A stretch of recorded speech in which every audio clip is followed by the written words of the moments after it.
In this video, we will show you how to use Messenger to communicate with students and parents. MobyMax's Messenger is a great way to securely communicate with your students or their parents or guardians.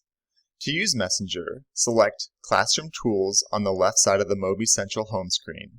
Then, click on Messenger.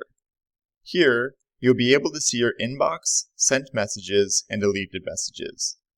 To send a new message to a student within Moby, click on New Message. Select the Student Moby Message option, and then select the student you would like to send the message to. After finishing your message, click Send Message. Your students will be able to see any Moby messages you send them in their student accounts by clicking on the Communication tab and selecting Messenger. They can respond directly within their accounts by clicking on a message and clicking the Reply button.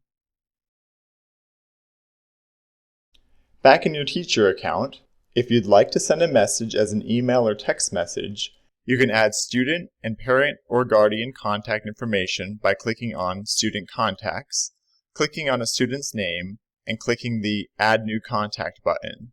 Here, you can select whether the contact is a student, mother, father, or guardian, and add their name and contact information. You can also leave a note as well. Once you're done adding the contact information, click Save.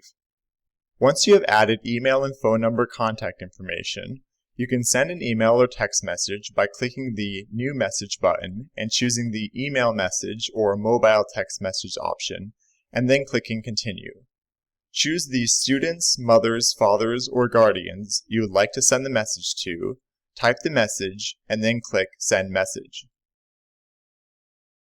Whoever receives your messages will be able to reply back to you securely using email or text, and all replies will be delivered to your inbox within Moby so that you can keep all your communication organized in one place. Moby makes it easy to securely communicate with both students and parents.